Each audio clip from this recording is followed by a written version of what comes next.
Two plants, same soil, same water, same light, yet one bursts with fruit while the other struggles.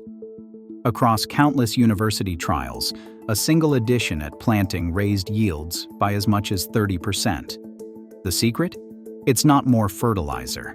It's living biology. But what invisible force rewrites the rules of growth in plain sight? The answer starts with a mystery hiding beneath your feet.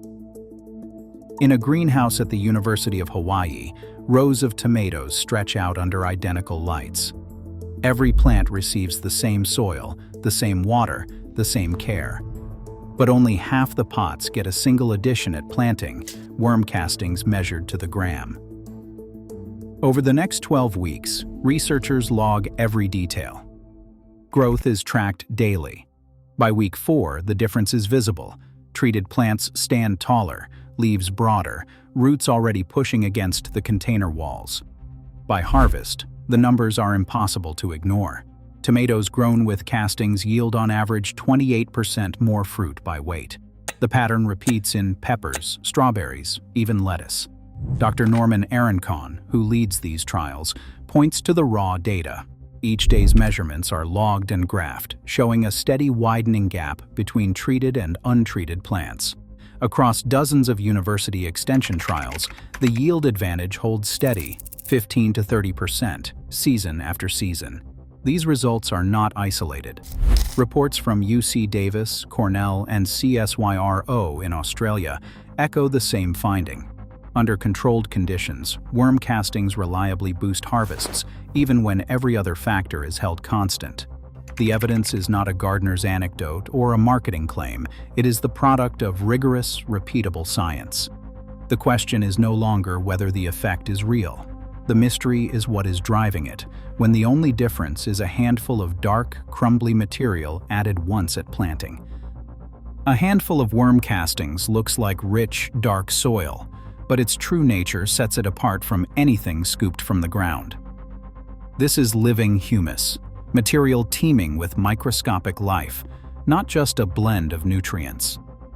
Each particle is packed with plant-available nitrogen, phosphorus, and potassium, but that is only the beginning. The real difference lies in the billions of bacteria and fungi that inhabit every gram. These are not the static minerals of ordinary compost or fertilizer. Instead, they are active colonies, tiny workers breaking down organic matter, unlocking nutrients, and forming a web of relationships with plant roots. United States Department of Agriculture compost quality reports confirm that worm castings contain up to 5 times more available nitrogen than the surrounding soil, along with a full spectrum of trace minerals like calcium, magnesium, and zinc. But what matters most is the constant activity. Beneficial microbes coat each grain, ready to colonize root zones and outcompete harmful organisms. Enzymes and natural growth regulators are created as the castings mature, setting the stage for a cascade of biochemical signals inside the plant itself. Unlike synthetic fertilizers, which deliver a quick jolt and then fade, living humus works with the plant's biology. It does not just feed the roots, it transforms the soil environment, turning it into a living, breathing ecosystem. This is not an extra dose of fertilizer. It is a complete shift in how the soil functions, letting biology, not chemistry, drive the growth that follows. Inside every handful of worm castings, a silent signal goes out the moment roots touch the soil. Researchers in early greenhouse trials noticed something unusual. Plants treated with castings didn't just grow faster, they grew differently. Within days, roots began to branch and multiply, stems thickened, and leaves unfurled with an energy that couldn't be explained by nutrients alone. The answer, it turned out, lay in the chemistry of living humus. As roots absorb the castings, they pick up natural compounds that act like instructions: auxins to encourage root branching, cytokinins to spark cell division, and gibberellins to accelerate early growth. These are the same hormones plants use to coordinate their own development, but in castings, they arrive ready-made.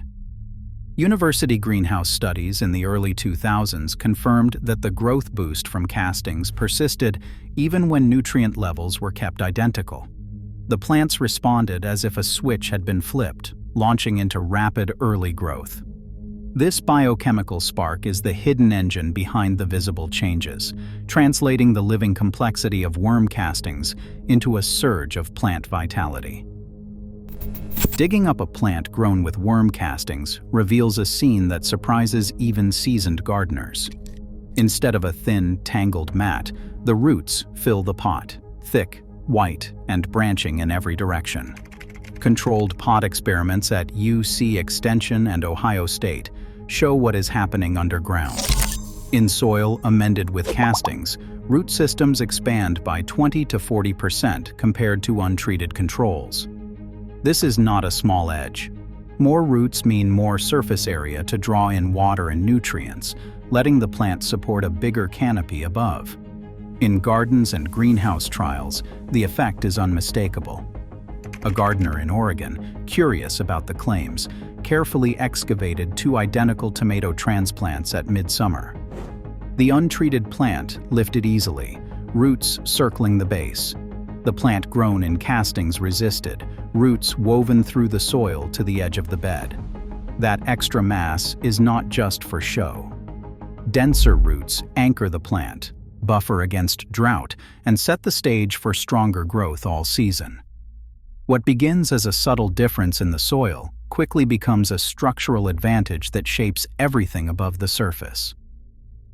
Nutrient delivery in worm castings does not follow the burst and fade pattern of chemical fertilizers. Instead, the process is driven by billions of microbes, bacteria, and fungi that live on every speck of castings. As roots grow and signal their needs, these microbes begin to break down organic matter, unlocking nitrogen, phosphorus, and potassium in a steady, measured flow. This time-release system means plants never face the shock of a nutrient spike or the stress of a sudden crash. In laboratory time-course assays, technicians track nutrient levels week by week. The curve is gentle. Nutrients increase as roots expand, then taper off as the plant matures. There is no risk of fertilizer burn, even if castings are mixed generously at planting. The reason lies in the biology. Microbes convert nutrients only as fast as roots can absorb them. Food and agriculture. Organization research confirms that this microbe-mediated release matches the natural pace of plant growth. The result is a season-long supply of nutrition, delivered precisely when and where the plant needs it, setting the stage for a healthier, more resilient crop. A plant pathologist at Cornell examines rows of seedlings, searching for signs of disease. In trial after trial, a clear pattern stands out. Plants grown with worm castings in the soil suffer far fewer infections. The numbers tell the story.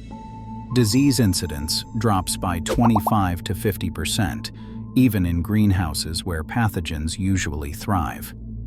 The secret lies beneath the surface.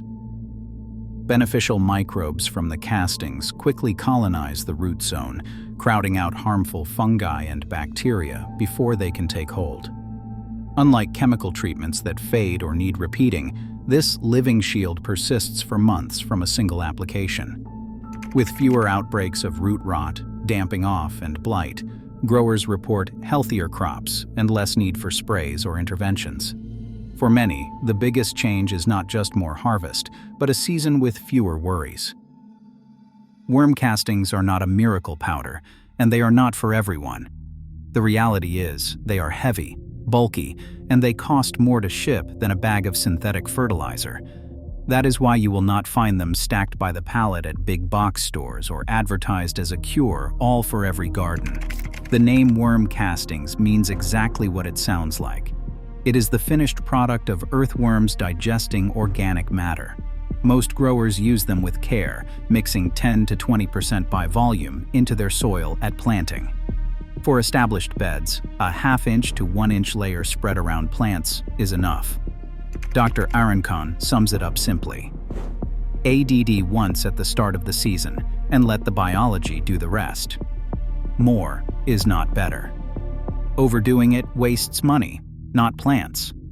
One application sets the stage for a full season's growth, making it a practical choice for gardeners who want results without constant feeding. Soil isn't just a medium, it's a living engine. As synthetic inputs dominate fields worldwide, the quiet science behind worm castings challenges what we feed our food. The harvest of tomorrow depends on what we cultivate beneath our feet today. What will you choose to grow next?